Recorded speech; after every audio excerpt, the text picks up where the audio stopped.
अस्सलाम वालेकुम। मैं फिर हाज़िर हूँ आप लोगों के साथ न्यू वीडियोस के साथ। आज मैं डिस्कस करने लगी हूँ टेस्ट योर सेल्फ 2.1 यानी कि दूसरे चैप्टर केमिस्ट्री 9th क्लास। अच्छा जी, हम पढ़ते हैं do you know any element having no neutron in its atom. क्या हम कोई ऐसा एलिमेंट जानते हैं जिसके अंदर कोई भी न्यूट्रॉन ना हो? Yes, protium isotope of hydrogen has no neutron in its. Next है who discover an electron proton and neutron. Electron discover किया था जे थॉमसन ने। ये यहाँ गलत लिखा हुआ है, ठीक है। विलियम क्रूक्स ने एक्सपेरिमेंट किया था, डिस्कवर नहीं किया था। ये बुक में प्रॉपर तौर पर मेंशन है। नेक्स्ट है प्रोटॉन हम है, मैं इधर लिख दूँ जे थॉमसन।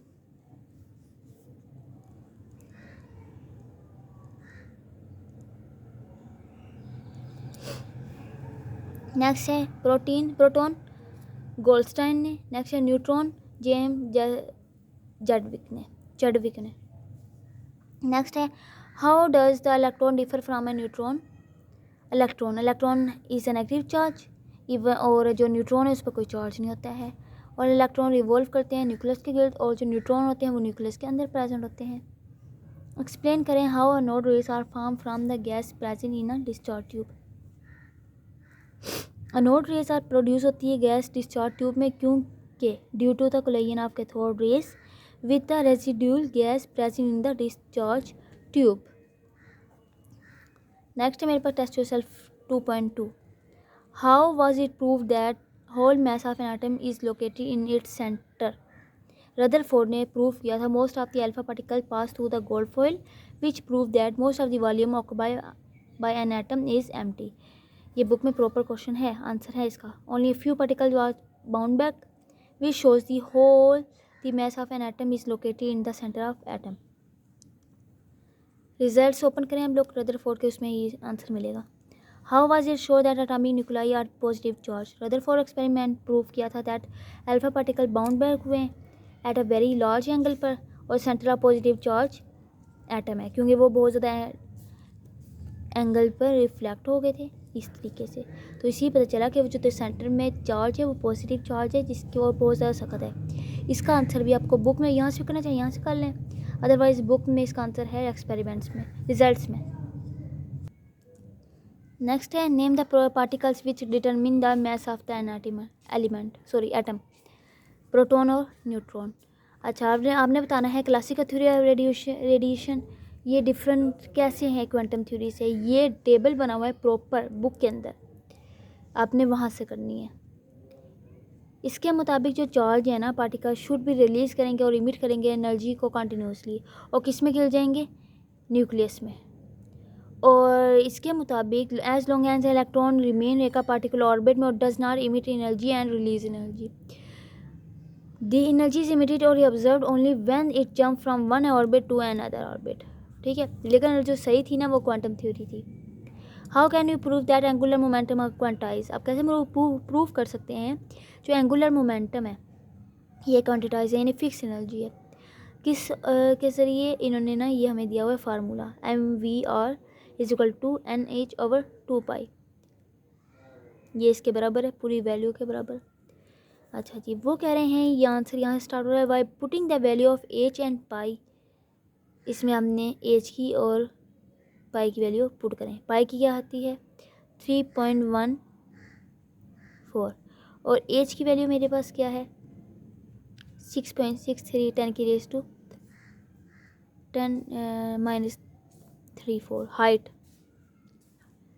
सेकंड ऑर्बिट के लिए 2 लगेगा, थर्ड ऑर्बिट के लिए 3 लगेगा, तो आपको वैल्यूज़ निकल जाएंगी।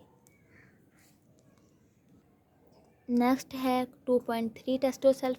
How many maximum number of electron that can be accommodated in p और सब शेल में 6। देखिए मैं यहाँ बना लूँ, सबसे पहले एस आता है, फिर पी आता है, फिर डी आता है, फिर एफ। एस में 2, पी में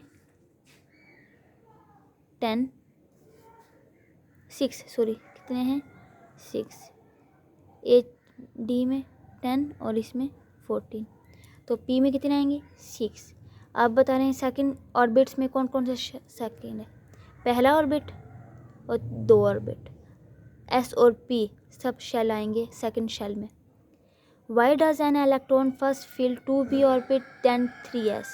अच्छा, ये कह रहे हैं क्यों ये बात है कि पहले 2p फिल होगा फिर 3s। यहाँ लिखा हुआ है इलेक्ट्रॉन फर्स्ट फिल करेगा 2p orbit than 3s because energy of the p orbit is less than the 3। और ये कि इसकी सीक्वेंस भी है, ये मैं आपको ना एक तरतीब बताती हूँ, यहाँ ही लिख देती हूँ मैं।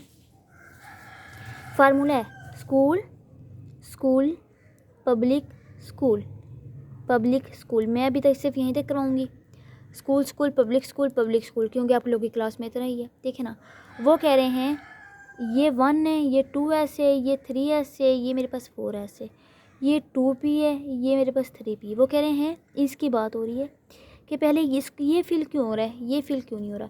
ज़ाहिर तरतीब के मुताबिक भी पहले आ रहा है, ठीक है, और इसकी एनर्जी भी कम है। नेक्स्ट है how many electrons are in M shell. M shell, अब शेल की बात हो रही है। अब पहले ये मैंने सब शेल था, ये मेरे पास थे सब शेल। अब शेल की बात करें, शेल में आता है एम एन एल के एल एम एन। हाँ जी, क्या आते हैं के एल एम एन। इसमें 2 इलेक्ट्रॉन्स आते हैं, इसमें 8 आते हैं, इसमें 18 आते हैं, इसमें 32 आते हैं, ठीक है। तो मैं क्या कहूँगी, एम में 18 आ रहे हैं। कितने आ रहे हैं एम में? 18। ये आप लोगों ने याद रखने। What is the electronic configuration of hydrogen? 1s। What is the atomic number of phosphorus? Write down the it's electronic configuration. Phosphorus की 15 होती है। और इलेक्ट्रॉनिक कन्फिग्रेशन कैसे निकालते हैं, इस पर प्रॉपर वीडियो मैंने बनाई हुई है पहले ही। If an element has atomic number, अगर कोई एटॉमिक नंबर है 13 है और मैं एटॉमिक मास 27 है, तो इसका एटॉमिक कितने, इसके how many electrons are there in the electrons कितने होंगे? इलेक्ट्रॉन उतने होते हैं जितने एटॉमिक नंबर होते हैं। एटॉमिक नंबर कितना? 13, तो इलेक्ट्रॉन भी 13 होंगे। How many electrons will be M shell. M shell में कितने इलेक्ट्रॉन्स होंगे? अगर हम कहेंगे उसका एटॉमिक नंबर क्या है, 15 है, तो एम शेल में होंगे 5। क्यों होंगे? पहले में 2 चले गए, दूसरे में 8 चले गए, तीसरे में कितने जाएंगे? 5 जाएंगे, टोटल जो 15 है। Maximum capacity of shell, most important question है। Maximum capacity of shell can be determine by using the 2 × 2 formula, where जो n होगा वो हम कहेंगे नंबर ऑफ ऑर्बिट्स है। नेक्स्ट है मेरे पास, क्योंकि मैं छत पर बैठी हूँ तो इसलिए शोर हो रहा है। अगर आप लोग को समझ ना आए तो मुझे बता दीजिएगा, मैं अलग से दोबारा बता दूँगी। टेस्ट रिजल्ट बताना है 2.4।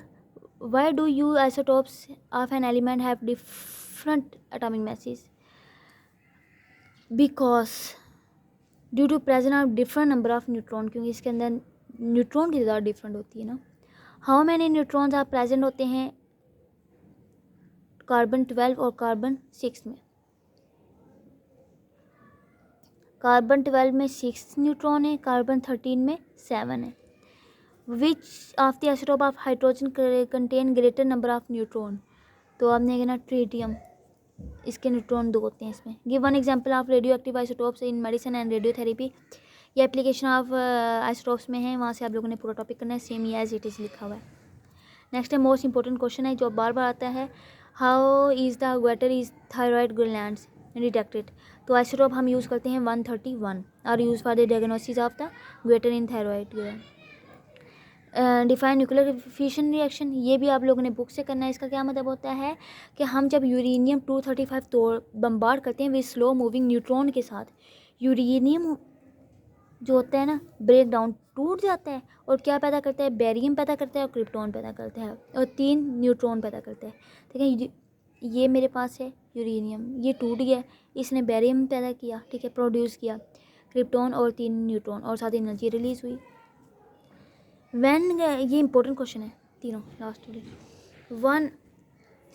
व्हेन यूरेनियम 235 ब्रेक डाउन, जब भी टूटते हैं, produce large amount of energy release होती है। हाउ दिस एनर्जी यूज़, हम इसकी एनर्जी कैसे यूज़ कर सकते हैं? हम इस एनर्जी को कन्वर्ट कर देते हैं वाटर में into steam in the boiler में, फिर ये जो स्टीम ड्राइव करते हैं टरबाइन्स में to generate the electricity. Next है इधर मेरे पास, हाउ मैनी न्यूट्रॉन्स पैदा होते हैं produce in the fission reaction? 3 neutrons. पीछे आप लोगों ने रिएक्शन केमिकल रिएक्शन देखी ना, ये देखें 3 न्यूट्रॉन्स। अच्छा जी, और कौन से एलिमेंट होते हैं पैदा? बेरियम 139 और क्रिप्टॉन 94। आई होप आप लोगों को ये वीडियो पसंद आई होगी। अगर कोई भी इशू है तो मुझे कमेंट लाजमी कीजिएगा। Thanks for watching my video. फिर मिलते हैं नेक्स्ट वीडियो में।